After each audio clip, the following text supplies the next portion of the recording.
¿Qué pasó, mi gente? Como siempre, espero estén todos muy bien. El día de hoy hablaremos de Splinter, una película de terror del año 2008 donde el principal antagonista es un organismo similar a un hongo, pero con capacidades algo insólitas como controlar el cuerpo de sus víctimas, dotarlas de una fuerza sobrehumana o incluso animar tejidos y extremidades amputadas. En este video, como es costumbre, intentaremos darle una explicación lógica y plausible a estas capacidades basándonos en mecanismos fisiológicos existentes en la vida real. Pero primero, pongámonos en contexto. Los eventos de Splinter giran en torno a una joven pareja que busca pasar unos días de relajación y aislamiento en los bosques de Oklahoma, algo que nunca sale para nada mal hasta que las cosas dan un giro a peor cuando son secuestrados por una pareja de fugitivos, con la que pronto deberán colaborar para sobrevivir a un asedio por parte de una forma de vida extraterrestre, las astillas, un organismo que no solo consume a sus víctimas, sino que además es capaz de tomar el control de estas para atacar, contagiar o moverse. Un proceso bastante cruento y desagradable en el cual el cuerpo de la víctima se ve literalmente retorcido y destrozado, a veces incluso en vida, a medida que las astillas toman el control. A pesar de lo poco creíble que pueda parecer, esta entidad posee varias características perfectamente lógicas y razonables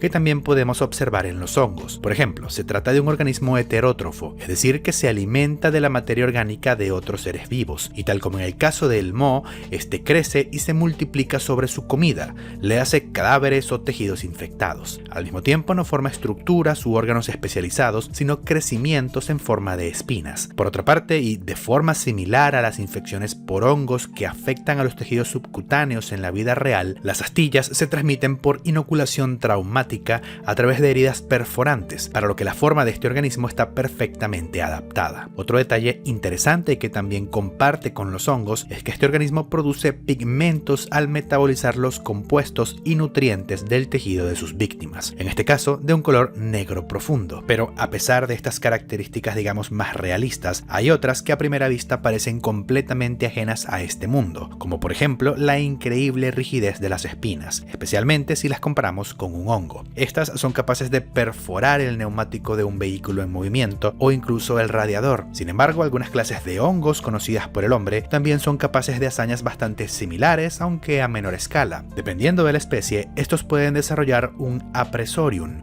una sección modificada de su organismo que es capaz de alcanzar presiones extremadamente elevadas con el fin de penetrar en los resistentes tejidos de una planta. Un apresorium es una célula modificada que puede alcanzar hasta 40 veces la presión que hay en el interior del neumático de un vehículo, lo que serían unos 1400 psi o casi 100 kilogramos por centímetro de superficie. Por comparación, esta presión está algo por encima de lo que es capaz de alcanzar la mordedura de un gorila o un oso grizzly. Nada mal para un organismo tan aparentemente simple como un hongo. Esta increíble presión es alcanzada a través de lo que se denomina como presión hidrostática, que es la presión que ejerce el agua sobre las paredes del recipiente que la contiene. En el caso de los apresoria, el hongo se encarga de sintetizar una gran cantidad de sustancias que tienen la facultad de atraer agua al interior de las células, es decir, de inducir osmosis. Hay compuestos que son excelentes a la hora de atraer agua, como por ejemplo la sal, y por esto es que en exceso puede llegar a ser mala para el corazón. Al circular en la sangre, la sal atrae un exceso de agua al interior de las arterias, lo que incrementa la presión hidrostática en el interior del aparato circulatorio, aumentando por tanto la fuerza que tiene que hacer el corazón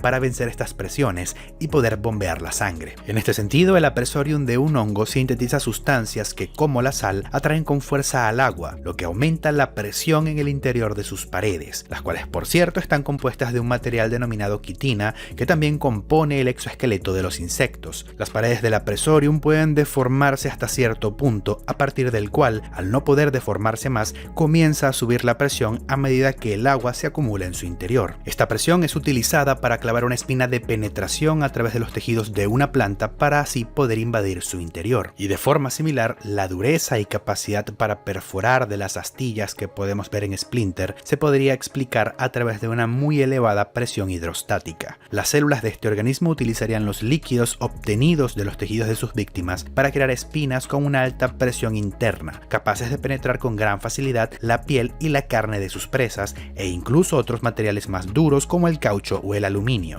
Además, esto explicaría por una parte la preferencia de las astillas por la sangre, un tejido con una alta cantidad de agua libre, y por otra la rápida tasa de crecimiento de este organismo, que sería más grande sencillamente absorbiendo absorbiendo más agua. Como mencioné antes, la alta presión hidrostática se debe a que las células producen una gran cantidad de compuestos que atraen al agua. En un apresorium el compuesto más abundante es el glicerol, un tipo de alcohol. Sin embargo, también es común la melanina, un pigmento oscuro que coincidiría con el aspecto de este organismo. El punto débil en todo esto probablemente sería la quitina. Sin embargo, este es un material que no solo es notablemente resistente, sino que además es altamente modificable por los organismos que lo utilizan. La quitina está presente de una forma u otra, tanto en las libélulas, que son rápidas y ligeras, como en los isópodos de las fosas más profundas del océano. Un detalle que hay que mencionar es cómo el líquido liberado por los tejidos infectados al ser dañados se comporta evidentemente como un líquido ferromagnético, pero tomaré esto como parte de los efectos especiales y no como un indicio de que se trate de alguna forma de magnetismo real. El cuerpo humano no posee suficiente hierro, apenas 5 gramos en promedio, como para explicar este comportamiento, menos aún una mano, por lo que en mi opinión se trata de las astillas perdiendo sus líquidos internos y su integridad estructural. Dicho esto, y ahora que hemos explicado las capacidades físicas y el aspecto de este organismo, tenemos que explicar cómo este toma el control de sus víctimas. Y mi teoría al respecto es bastante sencilla: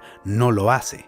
Esto creo que se puede evidenciar cuando vemos cómo los cuerpos poseídos por las astillas pueden estar perfectamente muertos, descuartizados e incluso medio putrefactos. El movimiento de los músculos esqueléticos, que son aquellos que componen la musculatura que podemos mover conscientemente, dependen de la integridad del trayecto nervioso. La ruta que debe recorrer el impulso nervioso desde el cerebro hasta los músculos debe estar intacta. Y a pesar de que pueda parecer algo complejo en lo que intervienen múltiples neuronas, lo cierto es que se trata de algo mucho más sencillo de lo que parece. El impulso nervioso debe recorrer solo 2 neuronas, una que va de la corteza motora a la médula espinal y otra que va desde la médula espinal hasta el músculo que debe moverse. La desventaja que trae este sistema tan sencillo como eficiente es que si terminas con 2 neuronas extremadamente largas a escala celular. Las neuronas de los nervios que mueven los dedos de los pies son células muy largas que van desde el pie hasta la médula espinal, y por este motivo también pueden llegar a ser relativamente frágiles.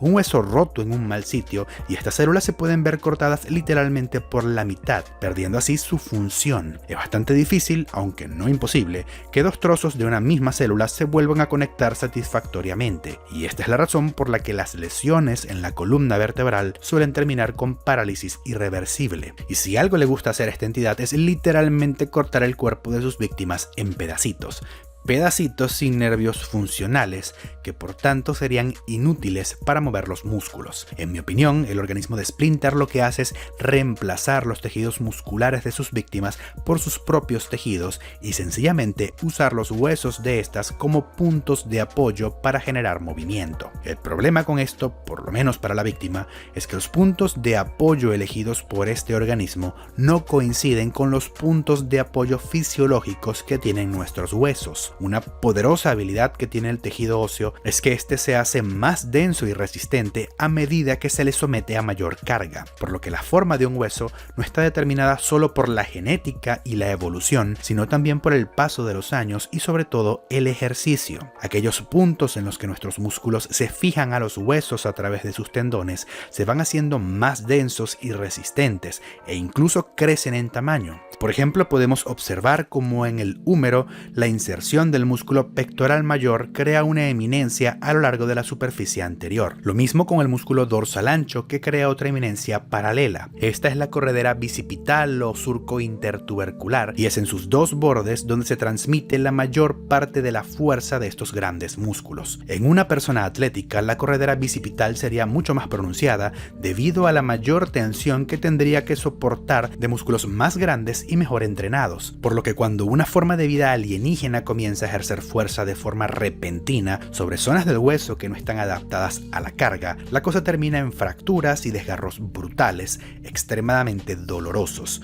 que en parte se deben a la elevada fuerza que puede ejercer este organismo. Y esta fuerza, en mi opinión, proviene de la misma presión hidrostática que explicamos anteriormente. Habíamos dicho que la rigidez de las espinas se podía explicar a través de una alta presión interna de agua, como en los apresoria. Y una alta presión es también un alto potencial de energía mecánica que podría utilizarse para generar movimiento, una forma de sistema hidráulico que le daría una fuerza sobrehumana a este organismo. Para que este sistema hidráulico pudiese funcionar, serían necesarias no espinas rígidas, sino más bien partes blandas, capaces de ceder y moverse con los cambios de presión. Y eso es precisamente lo que podemos observar momentáneamente en una de las escenas. Lo que serían las espinas se hacen blandas para comenzar a integrar o alimentarse de una de las víctimas. Esta transición entre una estructura rígida y otra blanda a través de la presión hidrostática de un líquido es un sistema perfectamente plausible y de hecho probablemente bien conocido por todos los que estamos aquí, no sé si me explico. Dejando esto de lado, otra característica interesante es que este es un organismo termotáctico. La termotaxis es la tendencia que tiene un organismo a verse atraído hacia fuentes de calor. En un primer lugar, esta parece una excelente idea a la hora de rastrear presas. El problema es que esta es una ventaja altamente circunstancial, por lo menos en el planeta Tierra. Una vez la temperatura ambiental supere la temperatura de las presas, las astillas quedarían más o menos a ciegas en vista de que el medio ambiente en general se convertiría en el principal objetivo de su instinto depredador. Esto sugiere que este organismo proviene de un planeta anormalmente frío u oscuro, donde la única fuente de agua líquida serían otros organismos vivos con una temperatura interna constante. Por otra parte, también podría ser que vengan de un lugar con un ciclo de días y noches muy largo, en el que las astillas saldrían de caza por las noches cuando baja la temperatura y sus presas se hacen más evidentes y probablemente también más vulnerables. Y la termotaxis, por cierto, me lleva a comentar una de las escenas sinceramente más tontas de esta película, en la que uno de los supervivientes se acuesta en una cama de hielo para bajar su temperatura interna y poder pasar sin ser detectado. Ignorando el peligro que conlleva la hipotermia y las heridas por congelación, la solución más simple habría sido sencillamente ponerse más capas de ropa o cubrir la piel.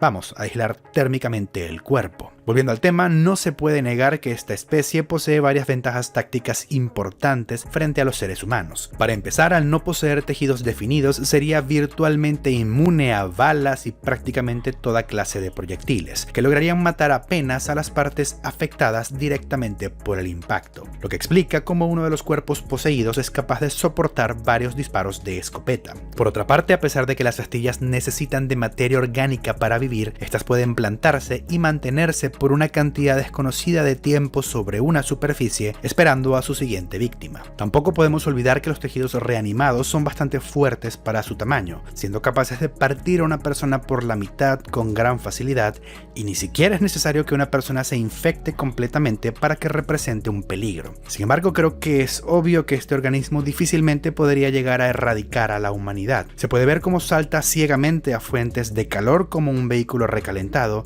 y por tanto es seguro asumir que saltarían derechito hacia una fogata o hacia la boca de un lanzallamas, y esto sin tener en cuenta consideraciones climatológicas. Pero dentro de todo esto tiene bastante sentido, y es que a diferencia de una buena parte de los organismos que hemos analizado en este canal, las astillas parecen ser solo una especie nativa de otro planeta, con un nicho ecológico definido y no un arma biológica o un ente o facción con ansias de conquista. Dependiendo de otros factores que no conocemos, como otros medios de transmisión y la velocidad con la que decaen los cuerpos poseídos, las astillas podrían llegar a ser un 6 o un 7 en nuestra escala, destrucción local o disrupción global.